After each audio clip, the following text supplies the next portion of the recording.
Gozo.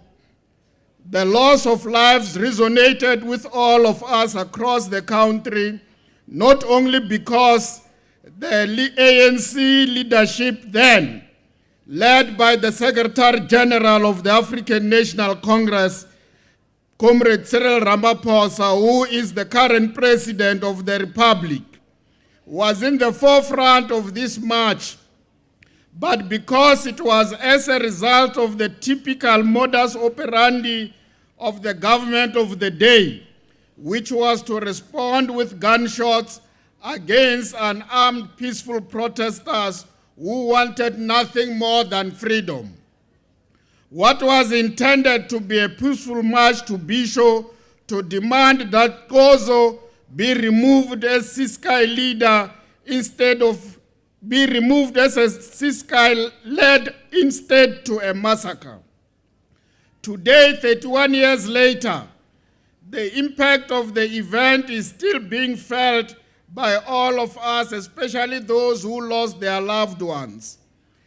The senseless shootings by the military regime forces were unprovoked and no warning was given. Deadly and excessive force was used as the first option of the Siskai security forces in circumstances that did not even remotely warrant its use. Ladies and gentlemen, I need not go into the history of the many peaceful protests that ended up in bloodshed, but it is most notable that the Bhisho Massacre took place about 3 months after 45 people were killed in Boipatong by agents of the apartheid regime under similar circumstances. Those were turbulent times indeed. The apartheid regime was doing all it could to hold on to its discriminatory and oppressive power, but the people of South Africa had had enough. The day after the Bhisho Massacre, the then president of the African National Congress and the erstwhile president of South Africa, Mr. Nelson Mandela, issued a public statement that read partly as follows, I quote, "Each one of the people who lost their lives at Bhisho yesterday, 7th September, was a unique human being, the daughter or the son of some mother, the father or mother to some child, a person linked to a home, to a community of relatives and friends who had loved, cherished, and nurtured her or him for many years in the hope of a continuing and shared future." Close quote. As the ANC leadership, we remain astutely aware that real lives were affected that day, and many still live with the scars today as we celebrate this day.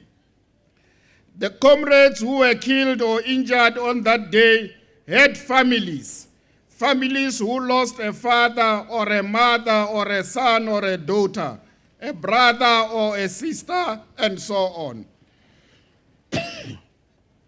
It is with this in mind that we continue to observe this day, and we strive to use it as an opportunity to wipe their families' tears. And we would like to thank you, Premier Mabuyane, and your collective for leading from the front in commemorating these fallen heroes and heroines. All we want to say to their families is that we understand and feel your pain. We want to assure you that their sacrifices were not in vain. Their blood continued to water the tree of the democracy we enjoy today. Their sacrifices will forever be engraved in our minds and, of course, in the Bhisho Memorial Site established to ensure that the memory of the victims of the massacre remains forever engraved in the nation's collective memory. Together with the Boipatong massacre, the Bhisho Massacre helped to break the deadlock in the negotiation processes leading to the signing of the Record of Understanding on the 26th of September 1992. This paved the way for the resumption of formal negotiations, culminating in our country's first democratic elections in 1994. Thank you very much, Program Director. That's why I thanked you before I took the stage.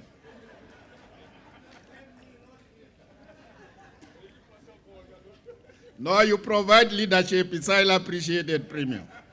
Thank you.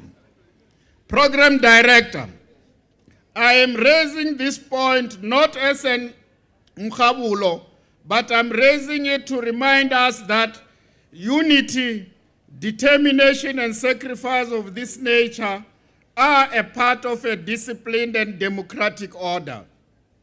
They are mechanisms through which, as a nation, we will be able to deepen and advance the gains of our freedom and democracy. Today, we enjoy all the rights and freedoms that the victims never lived long enough to experience. But we must be cautious not to misuse the space created by freedom and democracy to engage in violent protests, which often involve the destruction of property and taking the life of others, like we have seen of late.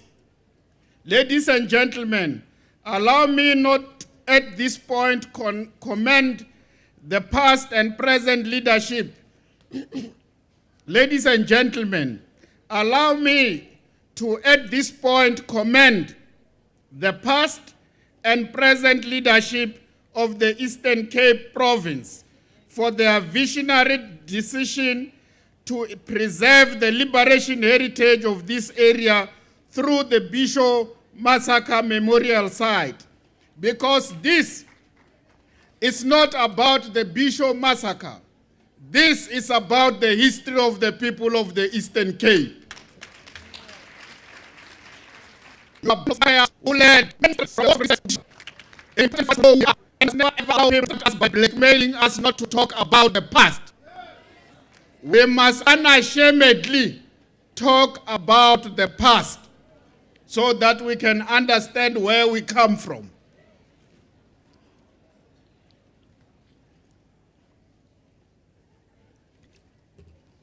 I know there are others who are saying